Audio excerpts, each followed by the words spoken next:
शांति। मीठे बच्चे, 3 बाप का राज। सबको कहानी मिसल सुनाओ।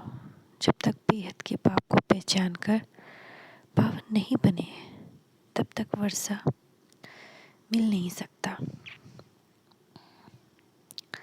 प्रश्न: पापा बिल्कुल ही नया है, उसने तुमको अपना कौन सा नया परिचय दिया है?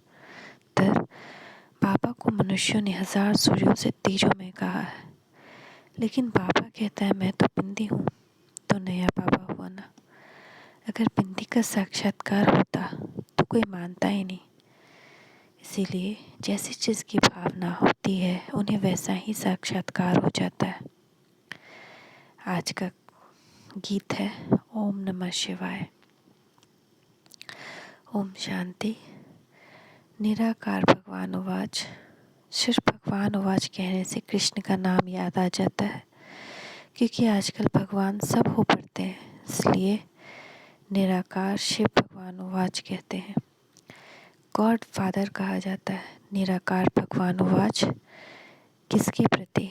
निराकार बच्चों, रूहों पर प्रति।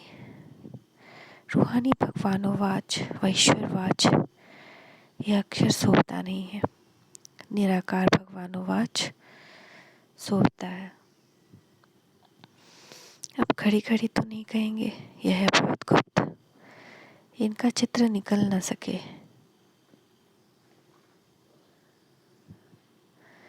बिंदी बनाकर भगवान उवाच लिखे तो कोई मानेंगे नहीं। भगवान के यथार्थ नाम, रूप, देश, काल को कोई जानते ही नहीं। अगर आपको जान जाए, अगर बाप को जान जाए तो रचना को भी जान जाए, परंतु न जानना ही उन्हों का ड्रामा में नूंदा हुआ है। तब तो बाप आकर अपनी पहचान देते। बाप कहते हैं जब मेरा पाठ होता है पतितों को पावन बनाने का, तभी आकर मैं अपनी पहचान देता हूँ। पुरानी दुनिया को नया बनाता हूँ। पुरानी दुनिया में रहने वाले मनुष्य नई दुनिया में रहने वाले मनुष्यों को पूछते हैं तुम बच्चों को समझाना है, जबकि ऋषि मुनि आदि सब कहते हैं हम रचता और रचना को नहीं जानते। फिर तुमने कहाँ से जाना? अगर तुम बाप को, रचना को जानते हो तो हमको नॉलेज दो। कभी कोई को दे नहीं सकते, वर्षा दे ही नहीं सके। तुम बच्चों को बाप से वर्षा मिल रहा है। तुम जानते हो बेहद का बाप आया हुआ है इस दुनिया का वर्षा अथवा सुख देने, तो जरूर दुख खत्म हो जाएगा। वह है सुख धाम, यह है दुख धाम। अब इस दुख धाम का विनाश होना है। इस दुनिया, नई दुनिया ही अब पुरानी हुई है, फिर नई बन जाएगी। नई दुनिया को सतयुग, पुरानी दुनिया को कलयुग कहा जाता है। नई दुनिया में जरूर मनुष्य थोड़े होने चाहिए। सतयुग में एक ही धर्म था, इस समय तो अनेक धर्म है। दुख भी है, सुख से दुख, दुख से फिर सुख होता है। यह खेल बना हुआ है। दुख कौन देते हैं किसको पता ही नहीं। रावण को माया कहा जाता है, धन को माया नहीं कहा जाता। विकारी मनुष्य जानते हैं कि देवताएं निर्विकारी हैं, परंतु उन्हों को विकारों का नशा चढ़ा हुआ है। देवताओं को है निर्विकारी पने का नशा। वहाँ पवित्र कोई होते नहीं।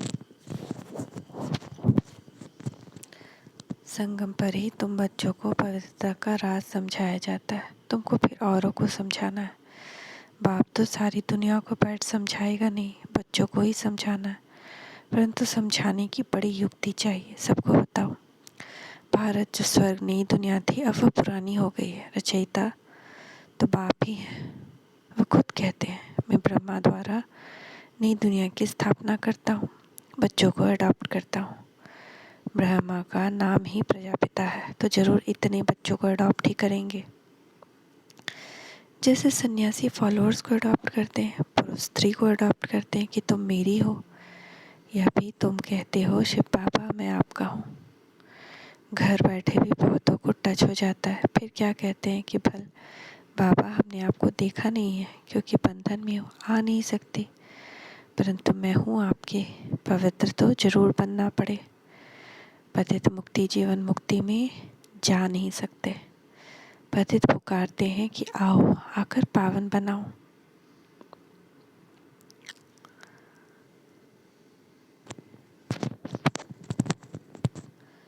तुम बच्चों को समझाना चाहिए कि भारत स्वर्ग था। यह लक्ष्मी नारायण स्वर्ग के मालिक थे। जरूर डायनेस्टी चली होगी।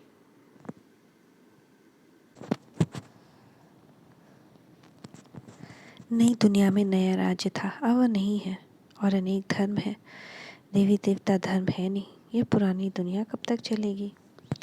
वह सत्युग को लाखों वर्ष कह देते हैं। महाभारत महाभारी लड़ाई का भी गायन है। बीच में थोड़ी खिटपिट हुई थी तो कहते थे महाभारत लड़ाई का समय है। यादवों की लड़ाई भी दिखाते हैं कि मुसलों द्वारा अपना विनाश किया। कभी लिखते हैं पांडवों और कौरवों की युद्ध, कभी लिखते हैं असुर और देवताओं की। आसुरी दुनिया के बाद फौरन देवी दुनिया है, वह पतित यह पावन। पावन देवता कैसे लड़ेंगे? वह है सतयुग में, यह कलयुग में। दोनों की लड़ाई कैसे हो सकती है? देवताएं अहिंसक, असुर हिंसक। देवताएं अहिंसक, असुर हिंसक। देवताएं नर्क में कैसे आएंगे? अभी तुम संगम पर हो। नई दुनिया स्थापन होती है, उसके लिए तुम पुरुषार्थ कर रहे हो। दो बाप का राज भी कहानी मिशल समझाना चाहिए। सतयुग में है एक बाप, बेहद के बाप को याद करते ही नहीं, क्योंकि सुखधाम है। द्वापर में है दो बाप, लौकिक बाप होते भी पारलौकिक बाप को याद करते हैं। आत्मा ही अपने बाप को याद करती है, क्योंकि आत्मा ही दुख सहन करती है। पुण्य आत्मा, पाप आत्मा, आत्मा ही सुनती है।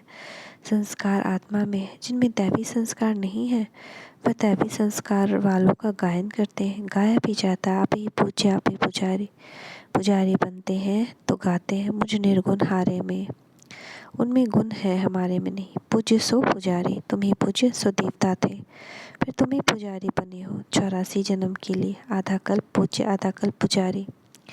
हिसाब समझाना पड़े।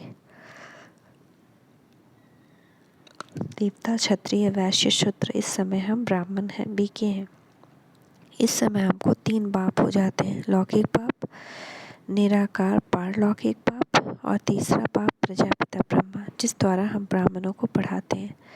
प्रजापिता नाम तो सुना है ना, ब्रह्मा द्वारा रचते हैं। तुम भी ब्राह्मण हो, तुम भी बाप को याद करो। बाप कहते हैं मैं आया हूँ तुमको वापस ले जाने।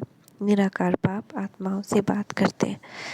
तुम कहते भी हो हम एक शरीर छोड़ दूसरा लेते हैं। शरीर का नाम रूप बदल जाता है, आत्मा तो एक ही है। बाप का नाम भी एक ही शिव है, उनका शरीर तो है नहीं। यह पॉइंट भी नोट करनी चाहिए। फिर जैसे आदमी वैसा ही समझाना है। हम बी के दादे से वर्षा ले रहे हैं, वह राजयोग और ज्ञान की नॉलेज देते हैं। मनुष्य से देवता बनना, यह भी नॉलेज है। नॉलेज मिलती है संगम पर, जिससे फिर नई दुनिया में वर्षा पाते हैं। पतित दुनिया में आकर पावन दुनिया स्थापन करते हैं। अभी बाप आया है घर ले जाने। ड्रामानुसार सबको घर जाना है। फिर पहले सूर्यवंशी, फिर चंद्रवंशी, फिर वैश्य शूद्रवंशी बन जाते हैं। वह है निराकार आत्माओं का झाड़, यह साकारी मनुष्य का झाड़।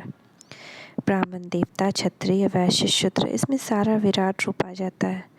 ब्राह्मण वृद्धि को पाते रहते हैं। रुद्र माला और विष्णु की माला बनेगी। ब्रह्मा की माला नहीं कह सकते, क्योंकि बदलते रहते हैं, इसलिए रुद्र माला पूजी जाती है। यह नई नई बातें।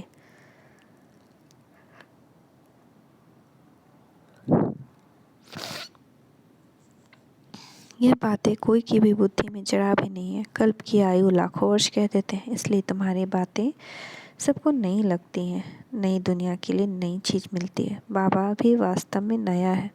वह तो कहते हैं नाम रूप से न्यारा है, या तो कह देते हैं हजारों सूर्य से तेजोमय है। सो तो जरूर जैसी भावना होगी वैसा साक्षात्कार होगा। बिंदी का साक्षात्कार हो तो कोई माने ही नहीं। यह सब बातें नहीं होने के कारण मूंझते हैं। जो यहाँ के होंगे उनकी ही सैंपलिंग लगेगी। तुम बच्चों ने अभी तक अब अच्छी तरह समझा है, तो पारलौकिक बाप के लिए भी समझाना है। तुम आधा कल्प से उनको याद करते आओ। सुख देने वाले को ही याद किया जाता है। रावण सबका दुश्मन है, तब तो उनको जलाते हैं। पूछो रावण को जलाते कितना समय हुआ? बोलेंगे अनादि। उनको यह मालूम ही नहीं कि रावण कब से आता है। सतयुग में तो रावण होता नहीं। भारत का सबसे पुराना दुश्मन रावण है। रूह को पतित बनाने वाला है। आत्मा का दुश्मन कौन? रावण। रावण आत्मा के साथ शरीर भी है, तो दोनों का दुश्मन कौन हो गया? रावण। रावण में आत्मा है? रावण क्या चीज़ है? बस विकार है। ऐसे नहीं कि रावण में भी आत्मा है। रावण 5 विकारों को कहा जाता है। आत्मा में ही 5 विकार है, जिसका पुतला बनाते हैं। तुम जानते हो अभी है दुख, फिर सुख में जाना है तो जरूर पाप आकर ले जाएंगे। वह पतित पावन जैसे दूसरी आत्मा आती है, वैसे यह भी आते हैं। श्राद्ध खिलाते हैं तो आत्मा को बुलाते हैं। ब्राह्मण को ही अपने बाप की आत्मा समझ सब कुछ करते हैं। समझते हैं वह आत्मा आती है। आत्मा बोलती है हाँ इनका आना न्यारा है। हाँ, शिव का आना न्यारा है। यह है भगवान का रथ, यानी ब्रह्मा है भगवान का रथ। भागीरथ कहते हैं। पानी की बात नहीं, यह सारी ज्ञान की बात है। बाप समझाते हैं मैं साधारण तन में प्रवेश करता हूँ। इनका नाम ब्रह्मा रखा है, इनको अडॉप्ट नहीं करता हूँ। इनमें प्रवेश करता हूँ, फिर तुमको अडॉप्ट करता हूँ। तुम कहते हो शिव बाबा मैं आपका हूँ, तुम्हारा बुद्धि योग ऊपर चला जाता है, क्योंकि बाबा खुद कहते हैं मुझे याद करो तो तुम्हारे विकर्म विनाश होंगे। इस यात्रा पर रहो। समझो यह ब्रह्मा बाबा कहा जाता है तो याद शिव बाबा को करना है। शिव बाबा इस रथ में दिल्ली गया, कानपुर गया, बुद्धि में शिव बाबा की याद रहे। नीचे नहीं रहना है, बुद्धि ऊपर रहे। आत्मा परमात्मा बाप को याद करे। बाप कहते हैं मेरा रहने का स्थान तो वहाँ ऊपर है। हमारे पिछारी यहाँ नहीं भटकना है। तुम मुझे भी वहाँ याद करो। तुम आत्माएं भी बाप के साथ रहने वाली हो। ऐसे नहीं कि बाप का स्थान अलग, तुम्हारा अलग है, नहीं। यह बातें बुद्धि में बिठानी है। एक को अलग, जैसे तुम कराची में समझाते थे, वैसे अच्छा रहता है। इकट्ठे एक दो के वाइब्रेशन ठहरने नहीं देते। भक्ति भी एकांत में करते हैं, ये पढ़ाई भी एकांत में करनी है। पहले बाप का परिचय देना है। बाप पतित पावन, उन द्वारा हम पावन बन रहे हैं। बाप कहते हैं बच्चे ये अंतिम जन पावन बनेंगे तो विश्व के मालिक बनेंगे। कितनी बड़ी कमाई है। बाप कहते हैं धंधा आदि भल करो, सिर्फ मुझे याद करो। पावन बनो तो योग बल से तुम्हारी खाद निकल जाएगी। तुम सतो प्रधान बन जाएंगे। एक रस कर्मातीत अवस्था बन जाएगी। बुद्धि में ज्ञान का सिमरन करते रहो। मित्र संबंधियों को भी ये समझाते रहो। कल पहले भी तुमको ऐसे समझाया था, कोई नई बात नहीं है। कल्प कल्प बाबा आकर हमको समझाते हैं, फिर दुनिया वालों को समझाते हैं। भारत बरोबर स्वर्ग था, फिर बनेगा। यह चक्र फिरता रहता है। सत्य को लाखों वर्ष कैसे हो सकते हैं? इतनी आदमशुमारी कहाँ है? फिर तो अनगिनत हो जाए। 4 युग हैं, हर एक युग की आयु 1250 वर्ष है। जैसे तुमने समझा है वैसे समझाते रहेंगे। झाड़ की वृद्धि होती रहेगी। कभी ग्रहचारी बैठती है, फिर उतर जाती है। बाबा कहते हैं समझाना बहुत सहज है अल्फ और बे। मूल बात है याद की यात्रा। मेहनत भी है। कल्प के बाद यह याद का धंधा मिलता है, परंतु है गुप्त। यह मुश्किल सब्जेक्ट है। अल्फ को याद करना है, अल्फ को ही भूले हो। भगवान को कोई जानते नहीं, गाया भी जाता है। सतगुरु बिगर घोर अंधियारा। सोजरे में एक ही सतगुरु ले जाते हैं। अच्छा, मीठे मीठे से खिलते बच्चों प्रति माता पिता बाप दादा का याद प्यार गुड मॉर्निंग। रूहानी बाप की रूहानी बच्चों को नमस्ते। रूहानी बच्चों की रूहानी माता पिता बाप दादा को याद प्यार गुड मॉर्निंग। नमस्ते बाबा नमस्ते। शुक्रिया बाबा शुक्रिया। धारणा के लिए मुख्य सार। योग बल से आत्मा को सतो प्रधान बनाकर एक रस कर्मातीत अवस्था तक पहुंचाना है। याद की गुप्त मेहनत करनी है। एकांत में पढ़ाई करनी है। बाप से मुक्ति जीवन मुक्ति का वर्षा लेने के लिए इस अंतिम जन्म में भी पवित्र जरूर बनना है। बाप से मुक्ति जीवन मुक्ति का वर्षा लेने के लिए इस अंतिम जन्म में भी पवित्र जरूर बनना है। वरदान। 1 पॉइंट शब्द की स्मृति से, 1 पॉइंट शब्द की स्मृति से मन बुद्धि को निगेटिव के प्रभाव से बचाने वाले, मन और बुद्धि को निगेटिव के प्रभाव से बचाने वाले नंबर 1 विजयी भव।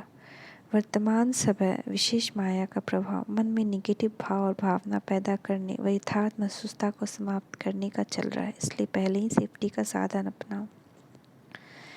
इसका विशेष साधन है सिर्फ एक पॉइंट शब्द। कोई भी संकल्प, बोल या वह कर्म व्यर्थ है तो उस पर पॉइंट लगा दो। अब नंबर 1 विजयी बन सकेंगे। माया के स्वरूपों को पहचानो, सीजन को पहचानो और स्वयं को सेव कर लो। वर्तमान समय एक पॉइंट शब्द की स्मृति से मन बुद्धि को निगेटिव के प्रभाव से बचाने वाले नंबर 1 विजयी भव। वर्तमान समय विशेष माया का प्रभाव मन में निगेटिव भाव और भावना पैदा करने व यथार्थ महसूसता को समाप्त करने का चल रहा है, इसलिए पहले से ही सेफ्टी का साधन अपनाओ। इसका विशेष साधन सिर्फ एक पॉइंट शब्द। कोई भी संकल्प, बोल व कर्म व्यर्थ है तो उसे पॉइंट लगा दो। तब नंबर 1 विजयी बन सकेंगे। माया के स्वरूपों को पहचानो, सीजन को पहचानो और स्वयं को सेव कर लो।